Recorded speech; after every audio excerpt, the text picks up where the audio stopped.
Last episode में हमने देखा था कि युनफे अपने दोस्तों को लेकर टियानशु टाउन पहुंच गया, जहां पर युनफे ने एक डैगर परचेस कर ली। लेकिन वही सेम डैगर एक यंग मास्टर शाओ हेंग को काफी ज्यादा पसंद आई थी, तो वो अपने मार्शल सर्वेंट के हाथों युनफे पर अटैक करवाने लगा। मगर युनफे उस मास्टर को चकमा देते हुए फॉरेस्ट में पहुंच जाता है, जहाँ पर उसने ढेर सारे डिमोनिक बीस्ट की कोर हासिल करने के बाद किशन फ्लावर अवेकन हो गया। युनफे ने देखा कि यहाँ पर तो ढेर सारे कल्टीवेटर्स इस फ्लावर को हासिल करना चाहते, मगर उसने बाजी मारते इस फ्लावर पर कब्जा कर लिया। अब आगे तो इस एपिसोड की शुरुआत उसी सीन से होती जहाँ पर युनफे किशन फ्लावर लेकर लेक से काफी दूर पहुंच चुका था। वो कह रहा था चलो फाइनली जिस फ्लावर की तलाश में मैं यहाँ पर आया था वो तो मुझे मिल चुका, अब वापस जाने का वक्त हो चुका है। मगर उतने में युनफे पर अटैक होना शुरू हो गए, तो वो भी बड़ी ही तेज रफ्तार के साथ अपने ओपोनेंट्स का मुकाबला करने लगा। हालांकि वो लोग ज्यादा थे, जिसके चलते युनफे उनके सामने थोड़ा सा फीका पड़ गया और उतने में उस पर एक बहुत बड़ी कोल्ड्रन से अटैक हो जाता है, जिसे जैसे तैसे करते हुए युनफे नीचे आ गया और अब देखते ही देखते उसके सारे ओपोनेंट्स ने उसे चारों ओर से घेर लिया। यहाँ पर युनफे उनसे कह रहा था कि वाह तुमने तो मेरे लिए काफी अच्छा ट्रैप बिछाया, तो चलो अब ये भी बता दो कि तुम किसके कहने पर मुझ पर अटैक करने आए। वेल ये लोग इनफेंग असासिन क्लैन से बिलोंग करते थे, जिनमें कोई गैम्बलर था, कोई लस्टफुल था, तो कोई हेवी स्मोकर था। वेल इन 6 लोगों को 6 डीमंस के नाम से भी जाना जाता था और इन्हें किन फैमिली के मास्टर ने युनफे को खत्म करने का कॉन्ट्रैक्ट दिया है। और अब उन सब ने मिलकर अपने पावर्स को कंबाइन करते हुए वहाँ पर एक फॉर्मेशन सेटअप कर दिया, जिसमें युनफे पूरी तरह से ट्रैप हो चुका था।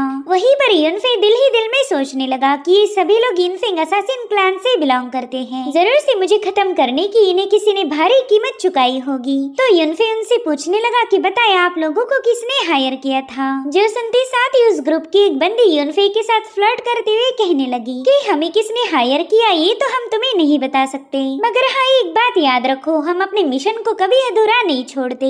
तुम काफी ज्यादा हैंडसम हो, लेकिन अफसोस कि आज तुम्हें मरना पड़ेगा। और उतने में एक बंदा खांसते हुए कहने लगा कि जल्दी से इसे मार दो, वरना इससे पहले मेरा ही काम तमाम हो जाएगा। मैं तो पहले ही इतना बीमार हूँ कि इस मिशन पर आना भी नहीं चाहता था, मगर यूँ समझ लो कि ये मेरा आखिरी मिशन है और मैं इसमें फेल बिल्कुल भी नहीं होना चाहता। जिस पर युनफे कह रहा था कि तुम लोग भी ये बात अच्छे से जानते हो कि मुझे कोई भी मार नहीं सकता, बस थोड़ी देर रुक जाओ और फिर तुम सभी लोग मेरा ही शिकार बनोगे और तुम में से सबसे पहले मरेगा वो हेवी स्मोकर। इस बात पर तो मैं तुमसे बेट लगा सकता हूँ। और उतने में ही ब्लैक क्रोकोडाइल वहाँ पर पहुँच गई। वो युनफे के पास मौजूद किशन फ्लावर को हासिल करने यहाँ आई थी। यहाँ पर एक क्रोकोडाइल काफी ज्यादा गुस्से में थी, तो उसकी आवाज को दूर मौजूद किंग लियान ने भी सुन लिया। वो तुरंत ही समझ जाती है कि युनफे इसी इलाके में मौजूद होगा। इधर उस क्रोकोडाइल ने हेवी स्मोकर को सबसे पहला अपने पाँव के नीचे क्रश कर दिया, साथ ही साथ उसने एक ही झटके में युनफे के आसपास मौजूद शील्ड को भी ब्रेक कर दिया था, ताकि वो अपने किशन फ्लावर्स को हासिल कर पाए। यहाँ पर युनफे खुश था कि इस क्रोकोडाइल ने एकदम सही टाइम पर एंट्री मारी और अब वो हवा में छलांग लगाते हुए 6 डीमन में से एक और बंदे को खत्म कर चुका। साथ ही उस क्रोकोडाइल के वहाँ पर आने की वजह से युनफे को यहाँ से भागने का मौका मिल गया। इधर इस जिंदा बचे 4 असासिन्स युनफे पर तो काफी ज्यादा भड़क गए थे, उसी की वजह से उनके 2 साथी मर चुके थे, तो इसीलिए वो युनफे से बदला लेने के लिए उसका पीछा करने लगे। इधर युनफे उस मगरमच्छ के मुंह में जाने से बाल बाल बच गया था, मगर उस डिमोनिक बीस्ट ने युनफे को एक पेड़ पर पटक दिया था और तब तक ये चारों असासिन्स भी वहाँ पर पहुँच गए। तो यहाँ पर युनफे फटाफट से उनके अटैक को डॉज करते हुए नीचे आ गया। उनमें से एक बंदा तो अपने मीटेराइट हैमर का यूज करते हुए युनफे पर लगातार हमले किए जा रहा था, तो युनफे भागते हुए सीधे क्रोकोडाइल के पास पहुँच गया। उसने तो बड़ी चालाकी के साथ उस हैमर का फटका क्रोकोडाइल के मुंह पर लगवा दिया था, जो देखकर तो असासिन उस पर और भी ज्यादा भड़क गए। यहाँ पर उसमें से एक बंदी ने अपने विंग्स को समन कर लिया। वेल उसके इस फॉर्म को लस्टफुल एंजल कहा जाता है और अब यहाँ पर उस बंदी ने युनफे को एक जोरदार लात जड़ दी। युनफे समझ गया था कि ये क्रोकोडाइल किशन फ्लावर को हासिल करना चाहती, तो क्यों ना मैं ही इस फ्लावर का सही से इस्तेमाल करूं। और इतना कहते साथ ही युनफे ने किशन फ्लावर को उस बंदी की तरफ थ्रो कर दिया। वेल उस बंदी को कोई आइडिया नहीं थी कि एक पावरफुल स्पिरिचुअल हर्ब है और ये क्रोकोडाइल उसी के पीछे थी। इधर उस क्रोकोडाइल ने देखा कि उसका किशन फ्लावर तो किसी और के पास पहुंच चुका है, इसलिए वो यूनफे को छोड़कर सीधा उस लड़की पर हमला करने पहुंच गई। मगर वो क्रोकोडाइल उसे निगल पाई इससे पहले उस बंदी के साथी ने सीधे उस क्रोकोडाइल के मुंह पर अपने मीटेरेट हैमर से अटैक कर दिया। अब यहाँ पर जैसे वो बंदी नीचे पटकी, यूनफे तुरंत ही किशन फ्लावर को लेकर वहाँ से भागने लगा। मगर ये डीमन असासिन्स उसका इतनी आसानी से पीछा नहीं छोड़ने वाले।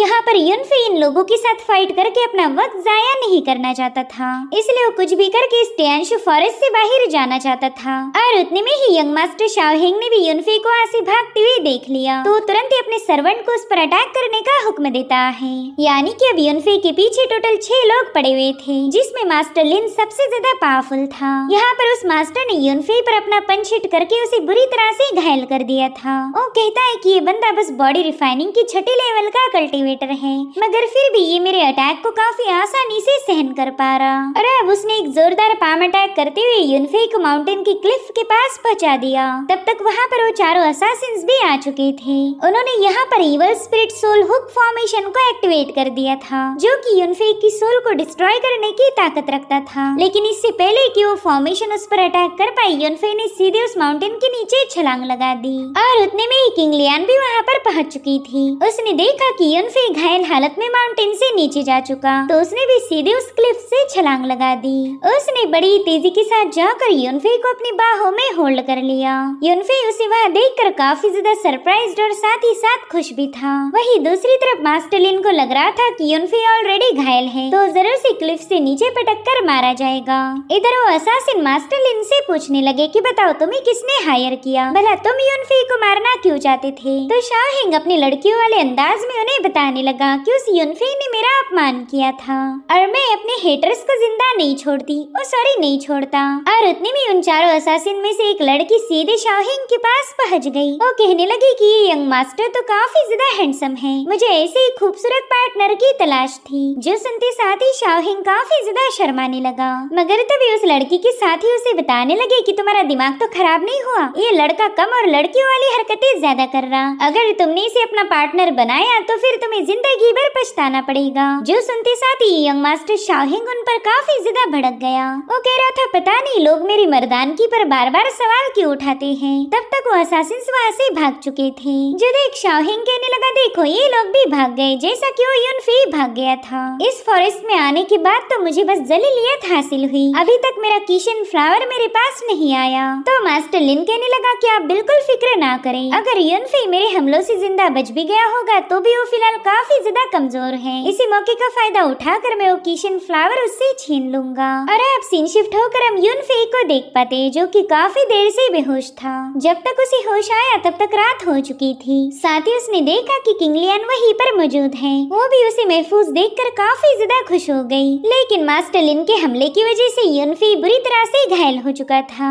तो किंग लियान वहाँ के पौधों से ड्यू एसेंस कलेक्ट करते हुए उसे यूनफे को पिला देती है। यहाँ पर यूनफे उसे बता रहा था कि मेरे न जाने कितने ही सारे दुश्मन पैदा हो गए, जबकि मैंने तो कभी किसी के साथ कोई पंगे नहीं लिए। पता नहीं क्यों ये लोग मुझे रास्ते से हटाना चाहते, लेकिन मैं भी ऐसा नहीं होने दूंगा। मुझे जल्दी से खुद को ताकतवर बनाना पड़ेगा ताकि मैं हर एक पोटेंशियल थ्रेट को एलिमिनेट कर पाऊँ। यहाँ पर किंग लियान भी उसके लिए काफी ज्यादा परेशान थी। वो कहती यूनफे तुम आज बाल बाल जिंदा बचे हो, अगर तुम्हें कुछ हो गया तो मैं भी कभी खुद को माफ नहीं कर पाऊंगी। मैं चाहती हूँ कि तुम बेवजह की रिस्क ना उठाओ, इससे तुम्हारी जान को खतरा होगा। तुम्हें पता भी नहीं होगा कि जब तुम इस फॉरेस्ट में आए तब मैं तुम्हारे लिए कितनी ज्यादा परेशान थी। उसकी बातें सुनकर यूनफे दिल ही दिल में सोचने लगा कि ये बंदी मुझे कितना ज्यादा पसंद करती है। मैं खुश नसीब हूँ जो मुझे किंग लियान जैसी पार्टनर मिल गई। इसलिए वो किंग लियान के चिक्स को टच करते हुए कहने लगा कि आज के बाद मैं कभी तुम्हें परेशान नहीं करूंगा। तो किंग लियान उसकी हरकतें देखकर कहने लगी कि ये तुम्हें किसने बताया कि मैं तुम्हारे लिए परेशान थी। वहीं पर यूनफे कंफ्यूज होते हुए सोचने लगा कि मैंने अपनी पास्ट लाइफ में बस कल्टीवेशन पर ध्यान दिया, मुझे तो इतना भी पता नहीं कि इस लड़की को प्रपोज कैसे करूं। और उतने में वहाँ पर कई सारे जुगनू जगमगाने लगे। ये दोनों भी इस खूबसूरत नजारे को देखकर काफी ज्यादा खुश हो गए। और उतने में यूनफे किंग लियान का हाथ थामकर खुशी से झूम उठा। वेल दोनों भी इन रोमांटिक पलों को एंजॉय करने लगे। यूनफे ने तो कभी भी ऐसी खुशी को अपनी पास्ट लाइफ में विटनेस ही नहीं किया था, मगर आज उसे पता चला कि प्यार एक कितना खूबसूरत एहसास होता है। और अब यहाँ पर यूनफे किंग लियान से कहने लगा कि चाहे आगे की लाइफ कितनी ही मुश्किलों से भरी हुई क्यों ना हो, मैं तुमसे वादा करता हूँ कि मैं कभी तुम्हारा साथ नहीं छोड़ूंगा। हम दोनों मरते दम तक हमेशा साथ रहेंगे। तो इस तरह से युनफे ने फाइनली अपनी फीलिंग्स को कन्फेस कर दिया। वो किंग लियान को गले लगाते हुए कहने लगा कि मैं तुमसे बेइंतहा मोहब्बत करता हूँ और मैं जानता हूँ कि तुम भी मेरे लिए वही सेम फील करती हो। पहले तो किंग लियान ये सब सुनकर काफी ज्यादा हैरान थी और फिर उसने भी युनफे को अपनी बाहों में ले लिया। और अब हमें थोड़ी देर बाद की कहानी दिखाई जाती है, जहाँ पर युनफे एक खोलते हुए कोल्ड रन में बैठ गया था। साथ ही साथ उसने किशन फ्लावर को भी उसमें ऐड कर दिया है ताकि वो इस फ्लावर की सारी पावर्स को एब्सॉर्ब कर पाए। वहीं पर किंग लियान उसकी तरफ मुंह फेर के खड़ी हुई थी। वो कहने लगी, युनफे खोलते हुए पानी में बैठना काफी ज्यादा ब्रूटल है, क्या तुम किसी और तरीके का इस्तेमाल नहीं कर सकते थे? तो युनफे उसके एकदम करीब जाते हुए उसे बताने लगा कि स्ट्रॉन्ग बनने के लिए मुझे ये सब करना पड़ेगा। यहाँ पर युनफे शर्टलेस था तो उसे थरकी समझकर किंग लियान ने सीधे उसके मुंह पर एक जोरदार चमाट लगा दी, जिसके चलते युनफे सीधे हवा में फ्लोट करने लगा। उसे तो लगा ही नहीं था कि एक रीइंकार्नेटेड हेवनली एम्परर लड़की से चाटे खाएगा। अरे अब वो सीधे जाकर उस कोल्ड रन में पटक जाता है। यहाँ पर वो बुरी तरह से तड़पने लगा, जो देखकर किंग लियान भी काफी ज्यादा परेशान हो गई। मगर ये तो बस युनफे की नौटंकी थी ताकि वो किंग लियान के मजे ले पाए। जिसके बाद वो किंग लियान को बताने लगा कि ये प्रोसेस काफी ज्यादा पेनफुल है। इसे हेवनली डीमन ब्लड मेल्टिंग मंत्रा कहा जाता। इस टेक्निक को मास्टर करने के लिए मुझे कुछ दिनों का वक्त लगेगा और तब तक मैं चाहता हूँ कि तुम इस कोल्ड रन को गार्ड करो। अब सीन शिफ्ट होकर हमें क्रोकोडाइल किंग वैली का नजारा दिखाया गया, जहाँ पर युनफे के दोस्त जाओ और यू उसे ढूंढ रहे थे और उतने में असासिन ग्रुप के दो बंदे वहाँ पर पहुँच जाते हैं। उन्होंने जाओ और यू को तुरंत ही पहचान लिया कि ये तो उनके दुश्मन युनफे के दोस्त हैं। तो उन्होंने फैसला लिया कि अब वो इन दोनों को कैप्चर करके युनफे को ब्लैकमेल करेंगे। अपने दोस्तों को बचाने की खातिर युनफे उनके शिकंजे में आसानी से फंस सकता था। तो उसमें से एक असासिन ने तुरंत ही आकर यू पर हमला करने की कोशिश की, लेकिन जाओ ने बीच में आकर उस स्पाम अटैक को खुद पर ही हिट करवा दिया, जिसके चलते जाओ बुरी तरह से घायल हो चुका था। साथ ही साथ वो इन लोगों से पूछने लगा कि बताओ तुम कौन हो और तुम हम पर बेवजह हमला क्यों कर रहे? उतने में ही एक असासिन ने जाकर सीधे उसे चोक करना शुरू कर दिया। वहीं पर दूसरे असासिन ने अपनी ब्लेड को स्पिन करते हुए यू पर हमला कर दिया, मगर समय रहते किसी ने उसके अटैक को काउंटर कर लिया था। साथ ही साथ वहाँ पर ढेर सारे स्लैश अटैक रिलीज करते हुए असासिन्स को भी पीछे पुश कर दिया। दरअसल शुई यहाँ पर पहुँच चुकी थी, जो कि बॉडी रिफाइनमेंट के छठे लेवल की कल्टीवेटर है। वो इन दोनों से कहने लगी कि जल्दी से फाइट के लिए तैयार हो जाओ। मैं बिल्कुल नहीं चाहती कि युनफे की यहाँ आने से पहले ही हम इन लोगों का शिकार बन जाए। वहीं दूसरी तरफ हम किंग लियान को देख पाते हैं, जो कि स्पिरिचुअल हर्ब्स पर मौजूद ओस की बूंदों को कलेक्ट कर रही थी और वहीं पर युनफे किशन फ्लावर के सारे इसेंस को एब्सॉर्ब करने के बिल्कुल करीब था। मगर उतने में ही असासिन टीम के दो मेंबर्स वहाँ पर पहुँच जाते हैं। उन्होंने तो आते ही युनफे की कोल्ड रन पर हमला कर दिया था, मगर किंग लियान की स्पिरिचुअल एनर्जी तुरंत ही उनके अटैक को डिस्ट्रॉय कर देती है।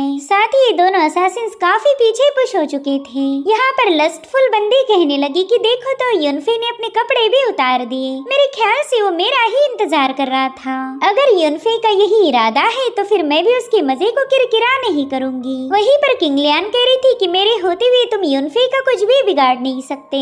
और अब इन दोनों लड़कियों में फाइट होना शुरू हो गई, मगर किंग लियान को फाइट में बिजी देखकर उस दूसरे असासिन ने सीधे अपने हैमर से कोल्ड रन पर हमला कर दिया। यहाँ पर किंग लियान बिल्कुल नहीं चाहती थी कि युनफे की कल्टीवेशन डिस्टर्ब हो जाए, इसलिए वो युनफे की कोल्ड रन को प्रोटेक्ट करने के लिए आगे चली गई। मगर उस असासिन ने अपने हैमर से किंग लियान पर एक जोरदार हमला कर दिया, जिसके चलते किंग लियान बुरी तरह से घायल हो जाती है और अब वो दोनों बंदे बारी बारी उस पर अटैक करने लगे। यहाँ पर किंग लियान को पता था कि अगर वो साइड में नहीं हटी तो मारी जाएगी, लेकिन फिर भी उसने युनफे को प्रोटेक्ट करने का ठान लिया था। फिर इसके लिए चाहे उसे अपनी जान ही क्यों ना देनी पड़ जाए। इधर उन असासिन की फाइनल स्ट्राइक किंग लियान की तरफ आगे बढ़ रही थी, मगर वो और ज्यादा घायल हो पाई इससे पहले ही वो कोल्ड रन ब्लास्ट हो गई। दरअसल युनफे अपनी कल्टीवेशन से बाहर आ चुका था, साथ ही उसकी बॉडी से रिलीज होने वाली ऑरा से ही वो दोनों असासिन काफी पीछे पुश हो गए। वल यहाँ पर युनफे ने समय रहते किंग लियान को होल्ड कर लिया। वो देखती कि युनफे की बॉडी पर काफी सारे अजीब से मार्क्स सेटअप हो चुके हैं। दरअसल यहाँ पर युनफे ने heavenly demon blood melting mantra को मास्टर कर लिया था और इसी वजह से युनफे की बॉडी से बहुत ही खतरनाक स्पिरिचुअल पावर रिलीज हो रही थी। इस मेल्टिंग मंत्रा रिचुअल ने युनफे की बॉडी को काफी ज्यादा टफ बना दिया था। वो असासिन से कहने लगा कि जो भी मेरी बंदी को हर्ट करेगा वो मारा जाएगा। जो सुनते साथ ही उन दोनों असासिन्स ने तुरंत ही युनफे पर हमला कर दिया, लेकिन वो देखते ही कि यूनफेई पर तो इसका कोई असर नहीं हुआ। इनफैक्ट उसने तो इस हमले को डॉज भी नहीं किया था, जो देखते साथ ही वो दोनों असासिन डर के मारे वहाँ से भाग निकले। मगर यूनफेई के होते हुए ये पॉसिबल नहीं, उसने एक ही सेकंड में जाकर उनका रास्ता ब्लॉक कर दिया। साथ ही साथ यहाँ पर यूनफेई ने असुरा सोल डिवाउरिंग निडल को रिलीज कर दिया था, जो कि इतनी ज्यादा भयानक थी कि वो दोनों असासिन एक ही निडल में मारे गए। वहीं पर यूनफेई की ऐसी पावर देखकर किंग लियान के भी होश उड़ गए, मगर वो खुद उन असासिन्स के अटैक की वजह से बुरी तरह से घायल थी, तो यूनफेई तुरंत ही उसे संभालने लगा। यहाँ पर यूनफेई सोच रहा था कि मुझ पर 6 असासिन्स ने अटैक किया था, जिनमें से 4 को तो मैंने निपटा दिया, लेकिन बाकी के 2 असासिन्स कहाँ पर होंगे। और फिर यूनफेई को जाओ रियो की याद आ गई और समझ गया कि अब उसके दोस्तों की जान खतरे में है। और अब सीन शिफ्ट होकर हम यूनफेई के दोस्तों को देख पाते हैं, जो कि इन असासिन्स के हमलों की वजह से बुरी तरह से घायल हो गए। वो असासिन्स उनसे कह रहे थे कि हमारे होते हुए तुम यहाँ से भाग नहीं सकते, तो तुम्हारी भलाई इसी में है कि तुम चुपचाप से हमारे सामने सरेंडर कर दो। और अब उनमें से एक असासिन सीधे शुई पर हमला करने के लिए आगे बढ़ता है, मगर उतने में ही उसके मुंह पर एक जोरदार लात पड़ गई। दरअसल यूनफेई वहाँ पर पहुंच चुका था। अब उसे देखते साथ ही उसमें से एक असासिन ने तुरंत ही अपनी हेवी ब्लेड से यूनफेई पर अटैक कर दिया, मगर उसकी ब्लेड भी यूनफेई के सीने को पियर्स नहीं कर पाती। उल्टा यूनफेई की एनर्जी ने उस बंदे को काफी पीछे ढकेल दिया। वेल यूनफेई की पावर्स देखकर तो दोनों असासिन्स हैरान हो गए। उन्हें ये समझ नहीं आ रहा था कि ये बंदा इतनी जल्दी इतना स्ट्रॉन्ग कैसे बन गया। वो उससे पूछने लगे कि बताओ हमारे दूसरे साथी कहाँ पर हैं? जिस पर यूनफेई कह रहा था कि वो तो मर चुके, और अब अगर तुम अपने साथियों से मिलना नहीं चाहते तो जल्दी से यहाँ से दफा हो जाओ। जो सुनते साथ ही असासिन्स वहाँ से भाग निकले। अब यहाँ पर यूनफेई को शुई की काफी ज्यादा फिक्र होने लगी, तो शुई उसे बताने लगी कि उसकी इंजुरीज बिल्कुल भी ग्रेव नहीं, बस कुछ ही दिनों में वो पूरी तरह से हील हो जाएगी। यहाँ पर यूनफेई भी उसके इतने सारे एफर्ट्स के लिए उसका शुक्रिया अदा कर रहा था।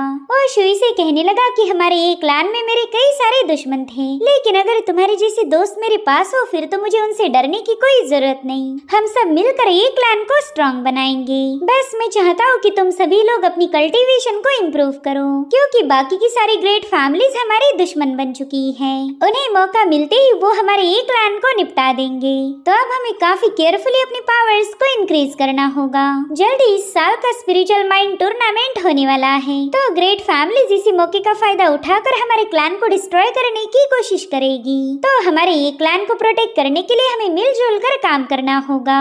इस कॉन्टेस्ट का विनर हमारा एक क्लैन ही होना चाहिए। उसकी बातें सुनकर शुई भी काफी ज्यादा मोटिवेट हो गई। उसे यूनफेई के अंदर एक क्लैन का फ्यूचर लीडर नजर आ रहा था, जिसके बाद ये सभी लोग एक क्लैन की तरफ रवाना हो गए। अब उनके वहाँ से थोड़ी दूरी पर जाने के बाद हम मास्टर लिन और यंग मास्टर शाओ हेंग को देख पाते हैं। मास्टर लिन तो समझ गया था कि यूनफेई ने किशन फ्लावर को ऑलरेडी रिफाइन कर लिया। उसने इतनी सारी कोशिशें की, लेकिन यूनफेई के सामने वो सारी नाकाम रह गई। इसलिए वो इम्प्रेस होते हुए कह रहा था कि ये बंदा तो मुझे काफी ज्यादा अमेजिंग लगा। कुछ दिनों पहले ही मैंने इसे अपने पाम अटैक से बुरी तरह से घायल कर दिया था। मुझे तो लगा था कि इसकी मेरिडियंस ब्रेक हो जाएगी, मगर इस बंदे ने तो सबसे ब्रूटल और फियर्स बॉडी टेम्परिंग टेक्निक को मास्टर कर लिया। मुझे तो लगा ही नहीं था कि कोई cultivator heavenly demon blood melting mantra को यूज करेगा, मगर मैं भी कुछ कम नहीं, मैं अर्थ रेल्म की पिक लेवल का कल्टीवेटर हूँ। चाहे ये बंदा खुद को कितना ही पावरफुल क्यों ना बना ले, ये जरूर से मेरे ही हाथों मारा जाएगा।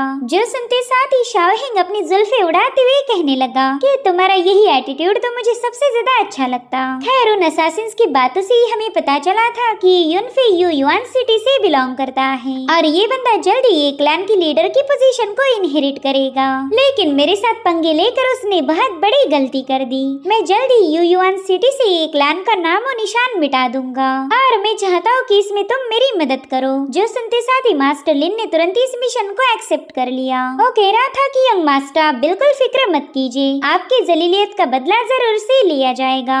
और अब सीन शिफ्ट होकर हम यूनफेई और उसके दोस्तों को देख पाते हैं, जो कि एक लंबा सफर तय करके युआन सिटी के अपने ये मैंशन के सामने पहुंच चुके थे। इतने दिनों के बाद अपने घर वापस आकर ये सभी लोग काफी ज्यादा खुश थे। अपने दोस्तों से कहने लगी कि अब तो मैं सीधे जाकर आराम करूंगी। कुछ दिनों तक तो मैं खाने पीने के अलावा और कोई काम नहीं करने वाली। और उतने में उन्हें ये मैंशन के सामने लिनजिंग पवेलियन की मास्टर शाओ चियान नजर आ गई, जो कि बड़ी ही बेसब्र होकर युनफे के वापस आने का इंतजार कर रही थी। और फिर जैसे उसे युनफे नजर आया वो तुरंत ही जाकर उसके हाथ थाम लेती है, जो देखकर किंग लियान को इस बंदी पर दोबारा से गुस्सा आ गया। वेल यहाँ पर युनफे शाओ चियान की ऐसी हालत देखकर काफी ज्यादा कंफ्यूज था। ओके टाइमिस, जहाँ तक मुझे याद है मैंने आपकी पुरानी इंजुरीज को पूरी तरह से हील कर दिया था, तो फिर कुछ ही दिनों में आप इतनी कमजोर कैसे हो गई? कहीं मेरे दिए हुए एलिक्सर ने आप पर बैकलैश तो नहीं किया? यहाँ पर युनफे शाओ चियान को लेकर थोड़ा सा परेशान था, तो शाओ चियान तुरंत ही उसे तसल्ली देते हुए बताने लगी कि तुम्हारे एलिक्सर में कोई दिक्कत नहीं, दरअसल मैं बहुत बड़ी मुसीबत में फंस चुकी हूँ, तो मुझे पता था कि तुम ही मेरी मदद कर पाओगे। हमें लिनजिंग ट्रेजर हॉल दिखाया गया, जहाँ पर शाओ चियान युनफे को लेकर पहुँच चुकी थी, मगर उसके वहाँ आते साथ ही एक मास्टर ने अचानक से युनफे पर हमले करना शुरू कर दिए। वो बंदा अपनी पावर्स को एक्टिवेट करते हुए युनफे पर बड़ी तेजी के साथ पंचेस हिट करने की कोशिश करने लगा, मगर युनफे भी उतनी ही तेज रफ्तार के साथ उसके हर एक अटैक को डॉज करते जा रहा था।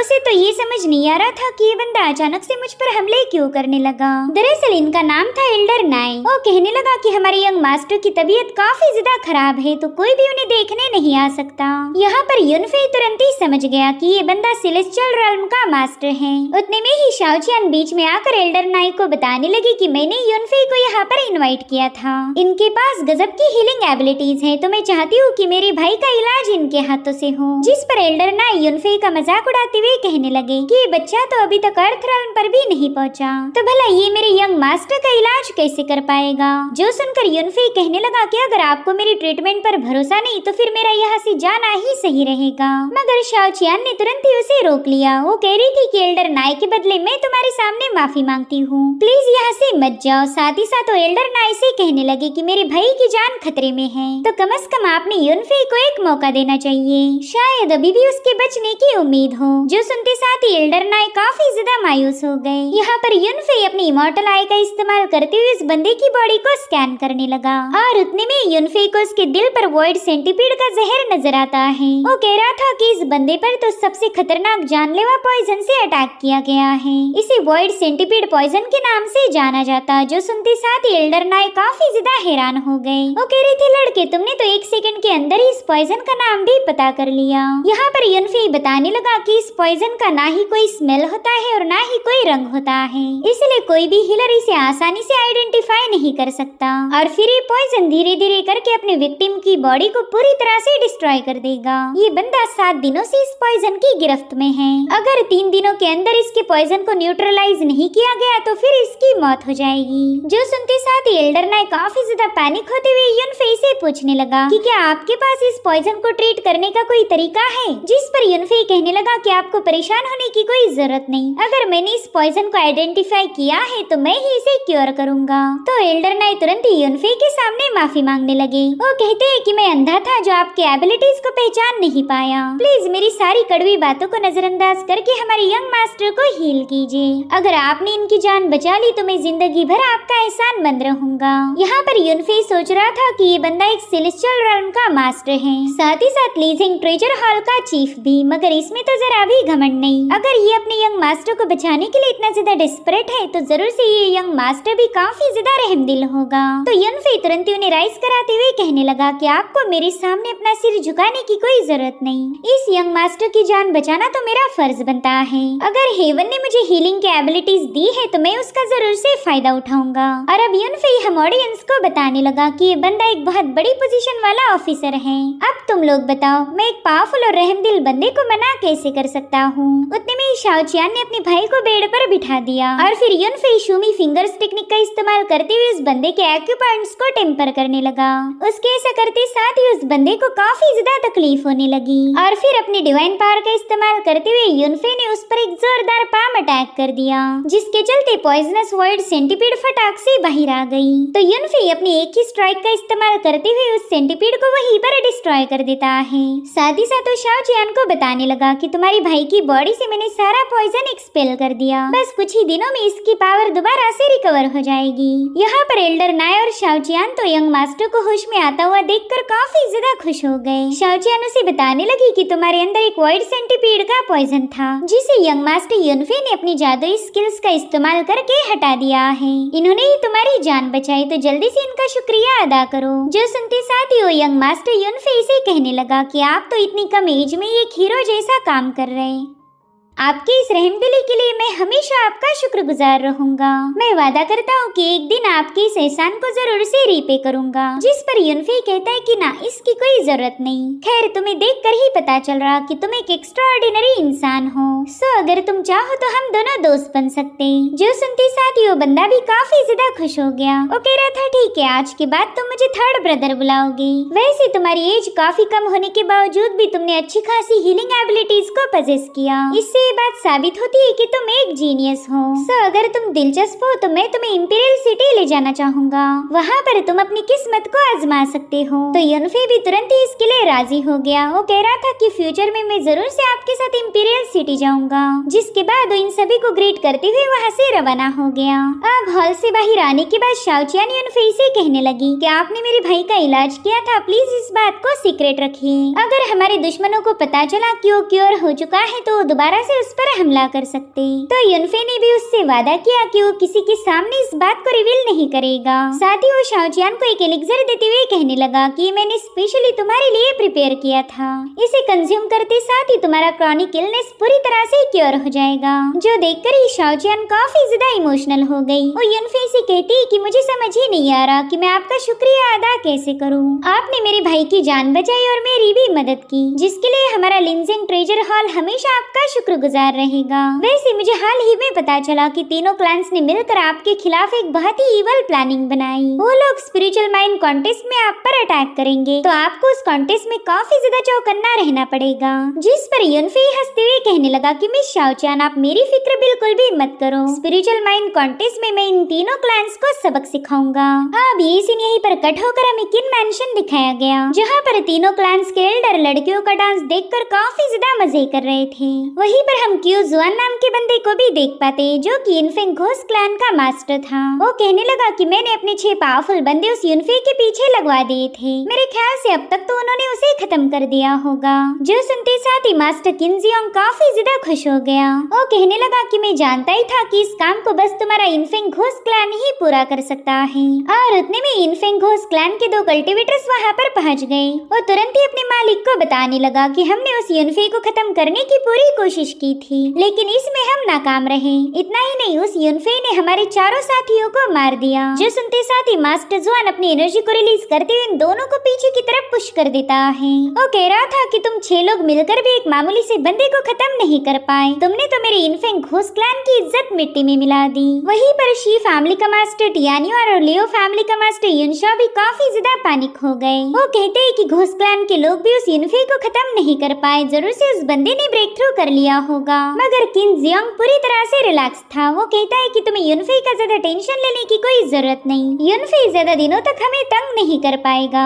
क्योंकि मेरे बेटे किनान ने कल रात ही एक और ब्रेक थ्रू किया। जो सुनते साथ ही सभी लोग काफी ज्यादा खुश हो गए। लियो युनशा कह रहा था कि वाकई आपका बेटा तो एक जीनियस है। उसने इतनी कम एज में ही हेवनली स्पिरिट बॉडी को अवेकन किया और अब उसी हेवनली बॉडी की वजह से वो लगातार ब्रेक थ्रू करते जा रहा। उसकी कल्टीवेशन की स्पीड तो हम सभी को बीट कर देगी। तभी जियोंग ने उन्हें एक और खबर सुनाई। वो कह रहा था कि हमारे कॉन्टिनेंट के सबसे पावरफुल चारों फैक्शंस किनान को अपना डिसाइपल बनाना चाहते हैं। इनफैक्ट उन सभी लोगों ने किनान के लिए इनविटेशन भेजे, मगर अभी तक मैंने फैसला नहीं लिया कि किनान किस सेक्ट को ज्वाइन करेगा। इसका फैसला तो मैं स्पिरिचुअल माइंड कॉन्टेस्ट होने के बाद ही ले सकता हूँ। तो मैंने उन चारों फैक्शंस के मास्टर्स को स्पिरिचुअल माइंड कॉन्टेस्ट देखने के लिए बुला लिया। जो सुनते साथ ही शी टियानियुआन तो और भी ज्यादा एक्साइटेड हो गया। वो कह रहा था कि इस कॉन्टेस्ट में हम जरूर से ये क्लैन का सफाया कर देंगे। जिस पर जियांग कह रहा था, हाँ बिल्कुल, मुसीबत की जड़ को सही वक्त पर काटना ही सही रहता, वरना आगे चलकर वो युनफे हमारे लिए खतरा बन जाएगा।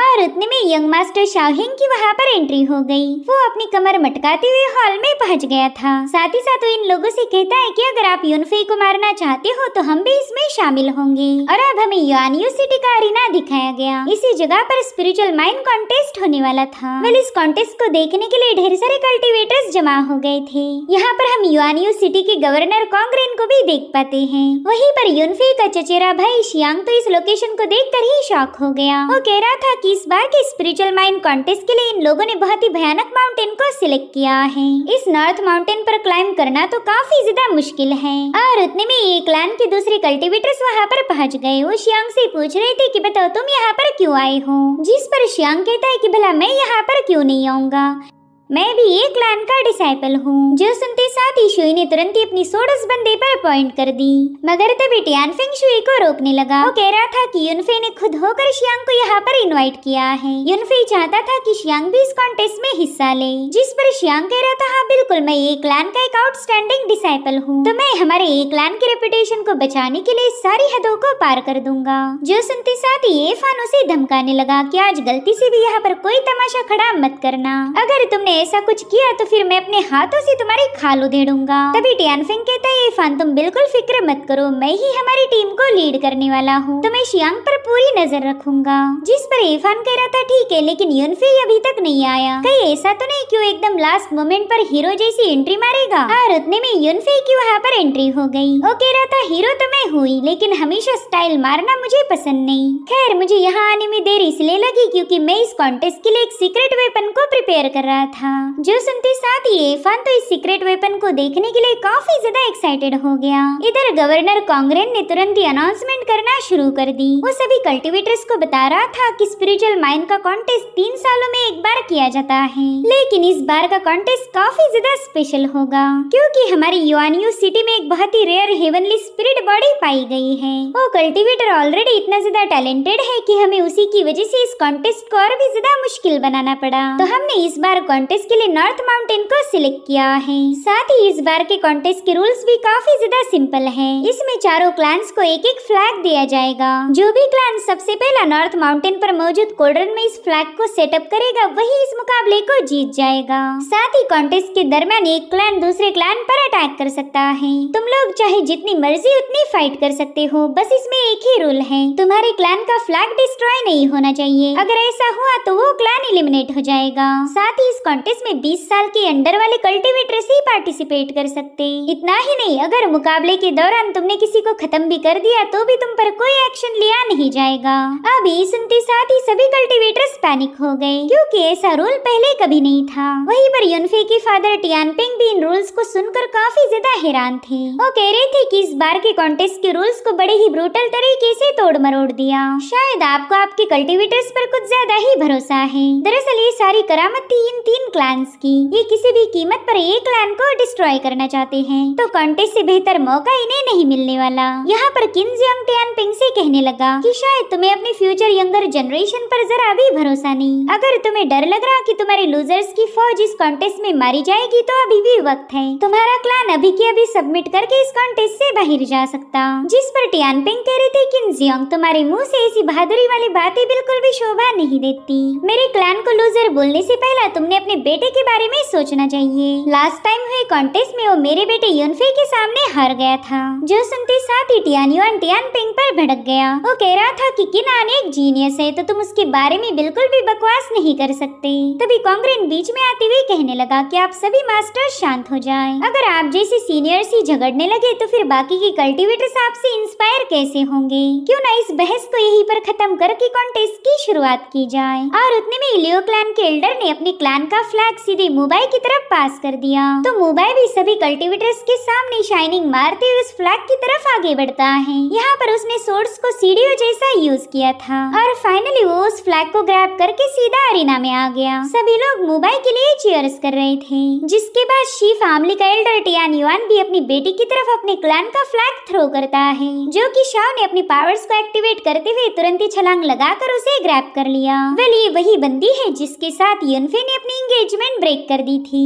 भले ही सभी कल्टीवेटर्स इसके दीवाने हो, मगर युनफे इसे जरा भी घास नहीं डालता। वहीं पर सीनियर टियानपिंग ने भी अपने एक क्लैन का फ्लैग उठाते हुए उसे सीधे टियानपिंग की तरफ थ्रो कर दिया। वेल इस फ्लैग से बहुत ही पावरफुल एनर्जी रिलीज हो रही थी, तो टियानपिंग ने भी अपनी पावर्स को एक्टिवेट करते हुए सीधे जाकर उस फ्लैग को ग्रैब कर लिया। अब यहाँ पर सभी कल्टीवेटर्स काफी ज्यादा कंफ्यूज हो गए। उन्हें ये समझ नहीं आ रहा था कि यंग मास्टर युनफे के होते हुए उन्होंने टियानपिंग के हाथ में फ्लैग क्यों थमाया। बनाया। युनफे की मार्शल मेरिडियन तो ऑलरेडी रिस्टोर हो चुकी है, तो इस कॉन्टेस्ट को लीड करने का मौका युनफे को मिलना चाहिए था। उनकी सारी बातें टियानफेंग ने भी सुन ली थी, मगर वो उन्हें कोई जवाब दे पाई इससे पहले युनफे वहाँ पर पहुँच गया। वो कह रहा था, मेरे भाई टियानफेंग, तुम्हारी स्किल्स इस बार काफी ज्यादा इम्प्रूव हो चुकी। मैं खुश हूँ कि तुमने इतने कम वक्त में इतनी अच्छे से प्रोग्रेस कर ली। जिस पर टियानफेंग जवाब देते हुए कहने लगा कि इस कॉन्टेस्ट को मैं अपने अकेले के दम पर जीत नहीं सकता। अगर हमें जीत हासिल करनी है तो हम सबको एक साथ मिलकर एफर्ट्स लगाने पड़ेंगे। जो सुनते साथ ही शियांग कहने लगा कि अगर ऐसी बात थी तो फिर तुम लोगों ने मुझे इस टीम का लीडर बनाना चाहिए था। मगर इन सभी लोगों ने शियांग की बातों को फुल टू इग्नोर मार दिया। वहीं दूसरी तरफ किन जियांग मास्टर टियानफेंग से कहने लगा कि तुमने तो इस बार बहुत ही बड़ी गलती कर दी। इस कॉन्टेस्ट को जीतने के लिए एक पावरफुल योद्धा की जरूरत है, मगर फिर भी तुमने अपने जीनियस बेटे युनफे को लीडर नहीं बनाया। अब तो तुम्हारे क्लैन के जीतने के चांसेस और भी ज्यादा कम हो गए। जिस पर टियानफेंग उसे करारा जवाब देते हुए बताते हैं कि मेरे ये क्लैन के सभी कल्टीवेटर्स टैलेंटेड हैं, और अगर बात टियानफेंग की जाए तो वो यंगर जनरेशन में सबसे बेस्ट है। उसका नेचर स्टेडी और मैच्योर है, तो ऐसा ही बंदा एक बेहतर टीम लीडर साबित हो सकता। जो सुनते साथ ही जियांग ने ताना मारते हुए कह रहा था कि तुम्हारे क्लैन में चाहे कितने भी जीनियस क्यों ना हो, आज तुम्हारी हार तो कंफर्म है। और अगर बात असली जीनियस की जाए तो वो बस एक है। और इतना कहते साथ ही उसने फुल टू जोश में आकर अपनी किन फैमिली के फ्लैग को अपने बेटे किनान की तरफ रिलीज कर दिया। वो फ्लैग तो अपनी फुल एनर्जी को रिलीज करते हुए पूरे अरीना को शेक कर रहा था। कल्टीवेटर तो इस पावर को देखकर ही घबरा गए, और वहीं पर किनान ने भी उतने ही स्टाइल के साथ उस फ्लैग को ग्रैब कर लिया। यहाँ पर उसकी चैरियट को संभालने वाले बंदे बुरी तरह से घायल हो गए थे, तो उन्हें देखकर ही किनान कहने लगा कि तुम सिर्फ यूजलेस बेवकूफ हो जो मेरी चैरियट को भी उठा नहीं सकते। दरअसल किनान एक नंबर का रुथलेस और एरोगेंट बंदा था। वो युनफे से कहने लगा कि बड़े ही अफसोस की बात है कि तुम इस टीम को लीड नहीं कर रहे, वरना तो मैं तुम्हें बड़े ही ब्रूटली खत्म करके तुम्हारे फ्लैग को डिस्ट्रॉय कर देता, और फिर तुम्हारे पीछे पीछे तुम्हारे एक क्लैन के सभी नमूने भी मारे जाते। यहाँ पर उसने अपने पावरफुल ऑरा से युनफे के साथियों को पीछे की तरफ पुश कर दिया, मगर युनफे पर इसका कोई असर नहीं होता। युनफे उससे कहने लगा कि मेरे लीडर होने या ना होने से कोई फर्क नहीं पड़ने वाला, क्योंकि आखिरकार मैं ही तुझे हराने वाला हूँ। और यहाँ पर युनफे ने भी अपने डिवाइन पावर्स को रिलीज करना शुरू कर दिया। इन दोनों की एनर्जी में काफी जबरदस्त क्लैश हो रहा था, मगर लोग तो बस किनान की ही तारीफें करने लगे, क्योंकि उसके पास हेवनली स्पिरिट बॉडी थी। साथ ही कुछ लोगों को इसमें मजा आने लगा। वो कहते हैं कि ये दोनों बचपन से राइवल्स हैं, तो इन दोनों की फाइट को विटनेस करने का मजा ही कुछ और होगा। यहाँ पर शाओ किनान को इम्प्रेस करने के लिए सीधे युनफे को ताने मारने पहुंच गई। वो कह रही थी कि युनफे, ऑलरेडी तुम इतने ज्यादा बदनाम हो, मुझे नहीं लगा था कि तुम इस पब्लिक इवेंट में शामिल होंगे। अगर तुम में जरा सा भी गुरूर बाकी है तो जल्दी से यहाँ से दफा हो जाओ। जिस पर युनफे कहता है कि अगर तुम्हारी जैसी बेशरम लड़की यहाँ आ सकती है तो मैं क्यों नहीं आ सकता, और वैसे भी अगर रेपुटेशन की बात की जाए तो मेरे बारे में तुम्हारे जितने लजीज चर्चे नहीं होते। जो सुनते साथ ही शाओ उस पर काफी ज्यादा भड़क गई। वो कह रही थी कि बस तुम देखते जाओ कि कैसे मैं तुम्हारी इज्जत की धज्जियां उड़ाती हूँ। और उतने में वहाँ पर शाओ चियान भी युनफे से मिलने पहुँच गई, तो युनफे शाओ को धक्का मार के सीधे अपनी दोस्त से मिलने चला जाता है। शाओ चाहे उस पर कितना ही कीचड़ क्यों ना उछाले, युनफे को उससे जरा भी फर्क नहीं पड़ता। वहीं पर हम मुबाई को देख पाते, जो कि काफी ज्यादा शर्माते हुए शाओ से बात करने लगा। दरअसल वो इस बंदी को पसंद करता था, मगर शाओ तो किनान के अलावा और किसी को रिस्पेक्ट नहीं देती। वहीं पर हम जा और यू को देख पाते, जो कि अपनी टीम को चीयर अप करने के लिए पहुंच चुके थे। अब बस थोड़ी देर में कॉन्टेस्ट शुरू होने वाला था, तो टियानफेंग अपनी टीम के साथ उनकी स्ट्रेटेजीज को डिस्कस करने लगा। वो कह रहा था कि हमें नॉर्थ माउंटेन के टॉप पर इन जंजीरों से जाना पड़ेगा। पहले जंजीरों को पार करना, फिर हम फॉरेस्ट में पहुंच जाएंगे, तो वहाँ से भी हमें क्लिफ को क्लाइम करके टॉप पर जाना पड़ेगा। यहाँ पर चारों क्लैंस के लिए सिर्फ 4 जंजीरें ही मौजूद हैं। अगर इन पर हमला हो गया तो हम सीधे नीचे खाई में गिरेंगे, तो हमें इन चेन्स पर काफी संभाल कर आगे बढ़ना होगा। साथ ही साथ हम पर अटैक होने का खतरा भी बना रहेगा। इसलिए मैं चाहता हूँ कि हम लोग 2 ग्रुप में डिवाइड हो जाएं। एक ग्रुप अटैक पर नजर रखेगा और दूसरा ग्रुप आगे बढ़ने पर फोकस करेगा। उसकी ये आइडिया युनफे को भी काफी ज्यादा पसंद आई। वो कह रहा था कि इसी वजह से मेरे फादर ने तुम्हें लीडर बनाया। तुम प्लानिंग बनाने में मुझसे कई गुना ज्यादा बेहतर हो। और और उतने में गवर्नर कांग्रेन ने कॉन्टेस्ट को स्टार्ट कर दिया। तो ये सभी कल्टीवेटर फटाफट से उन जंजीरों पर उतर चुके थे, मगर किनान तो अभी भी आराम से बैठा हुआ था, उसे कोई जल्दी नहीं। और उसका ऐसा रवैया देखकर उसकी टीम को भी टेंशन आने लगा। उन्हें डर था कि कहीं किनान के एरोगेंस की वजह से वो इस मुकाबले में हार न जाए। इधर टियानफेंग अपनी टीम को लेकर काफी तेजी के साथ चेन पर आगे बढ़ रहा था, मगर तभी लियो क्लान का यंग मास्टर मुबाई अपनी सोड को बाहर निकालते हुए सीधे उसे टियानफेंग की तरफ हिट कर देता है। हालांकि वो फ्लाइंग शॉट टियानफेंग को कोई नुकसान पहुंचा पाई इससे पहले इशुई ने उसे हटा दिया, जो देखते साथ ही मुबाई अब अपनी सोड पर सवार होकर सीधे टियानफेंग का रास्ता रोकने पहुंच जाता है, जिससे टियानफेंग का बैलेंस शेक होकर वो सीधे चेन से नीचे गिरने लगा। लेकिन उसने जैसे तैसे खुद को संभालते हुए दोबारा से चेन पर वापस आ गया। वेल इस मुबाई की हरकतें देखकर युनफेई उस पर काफी ज्यादा भड़क गया था। वो कह रहा था, मुबाई मैंने तो अभी तक तेरे क्लान पर कोई हमला नहीं किया था, लेकिन अब अगर तूने शुरुआत की है तो मैं इसे खत्म करूंगा। और इतना कहते साथ ही युनफेई सीधे लियो क्लान की चेन पर सवार हो गया। यहाँ पर उसने मुबाई के साथी पर हमला करते हुए उसे चेन से नीचे गिरा दिया, लेकिन वो मुबाई की टीम का और नुकसान कर पाई इससे पहले ही शाओ ने उस पर हमला कर दिया, जिससे तो युनफेई बाल बाल बच गया था। यहाँ पर शाओ सीधे आकर उसके सामने कूद गई। वो कह रही थी कि मेरे होते हुए तुम लियो क्लान को कोई नुकसान नहीं पहुँचा सकते। इधर मुबाई और टियानफेंग के दरमियान का मुकाबला शुरू हो चुका था। तभी युनफेई ने एफान को सीधे मुबाई पर थ्रो कर दिया।